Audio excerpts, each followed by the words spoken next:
What up, YouTube? It's your boy Brad Cheney back with another video.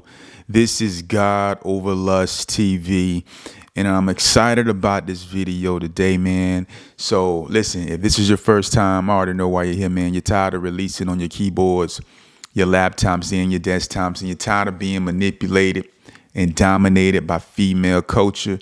You are in the right place, guys. Today's title of this video is You Do Not Know What You Do Not Know. You don't know what you don't know. And lately, I've been struggling with trying to convey to men about fasting and practicing a life of semen retention and praying an hour a day. I've been saying this for the past 2 years, that you have to pray an hour a day. And there seems to be a disconnect. People are not really understanding what I'm saying. And it's simply because they do not know what they don't know.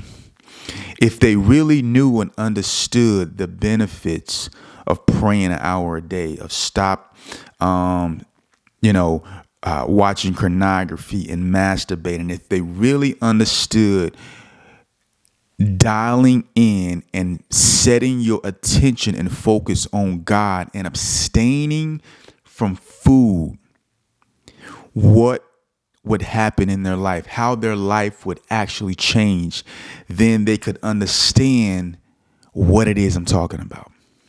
For those of you who are fasting, for those of you who are experienced fasters, for those of you who actually live a fasted life, and you get to see the dreams, you get to see the intel, you get to see how much time you save by pressing in and consecrating yourself before God. Those of you who are praying an hour a day, man, listen, I would love for you to share your testimonies in the comments for the men and the women who have not did this long enough to actually see the benefits.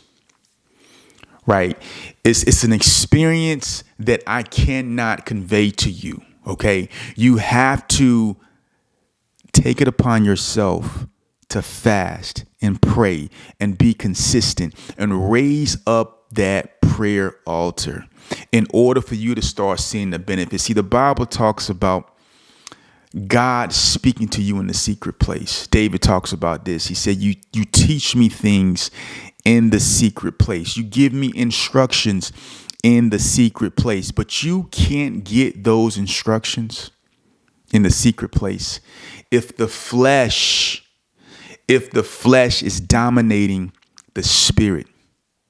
And a lot of times a guy might go on a fast 1 day, 2 days, 3 days, and they say, I didn't see anything, nothing happened. And subconsciously, they think that it's just another religious chore. But I'm here to tell you today that fasting is not a religious chore. Praying an hour a day is not a religious chore. The problem is you haven't done it enough. You haven't had consistency with fasting and praying in order for you to be able to see behind the veil and understand what it is I am speaking of. See, for me, I stumbled into praying an hour a day. I stumbled into fasting, living a fasted life, because God dramatically changed my circumstances, and it was either pray or die. Literally, that's what it was for me.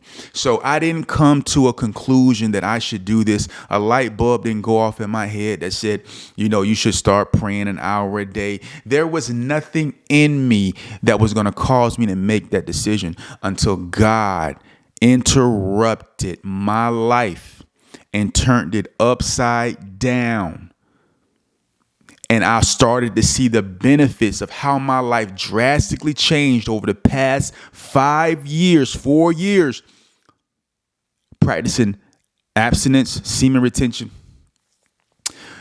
getting rid of pornography, masturbation, fornication. But that all came from two things: fasting and prayer. But I try to convey this message to you. I try. And I was talking to some people the other day, my parents actually, and I was just like, yo, you don't know what you don't know. So you can't blame people for not fasting. You can't blame people for not praying an hour a day. You can't come down on them, right? Because it was only grace that led me to this miraculous understanding. Okay. My circumstances forced me into this lifestyle. And as a result, I've seen things that I cannot unsee. I know things that makes it impossible for me to go back the other way. I have mental strongholds, good strongholds that keep my life on the rails. I'm able to see things that I would not have otherwise saw had it not been for praying and fasting. Praying an hour a day saves you so much time and trouble. You have no idea. But if you've never done it, if you've never been persistent at it, then you're not going to be able to understand what I'm saying. It's like a woman giving birth to a baby. You can hear about it. You can try to have empathy. You could try to imagine yourself. You haven't experienced that. You can't. There's always going to be a disconnect. The good thing for fasting and praying is there does not have to be a disconnect. There just needs to be faith. Faith to give it time. Faith to actually believe that when you pray an hour a day, God is going to begin speaking to you. Faith to believe that when you start fasting, God is going to begin to speak to you. Specifically, tailor-made in the secret place just for you. God is going to begin to show you things, and you are going to acquire spiritual strength that you would not have otherwise acquired. All because you were persistent in prayer and you began to live a fasted life. I've given you guys many examples of how to fast. In my opinion, if you're dealing with strong sexual vices, a Daniel fast is a great fast because it's a long fast, 21 days, that's going to cause you to lock in. Okay. And you get to eat fruits and vegetables and drink water, but it is a very difficult fast because you have to maintain this discipline over 21 days. And if you couple that with seeking God and being consistent with your prayer altar, God is going to do some amazing things. He's going to do some amazing things. You're going to get stronger. Now your flesh is warring against the spirit. Your spirit is warring against the flesh.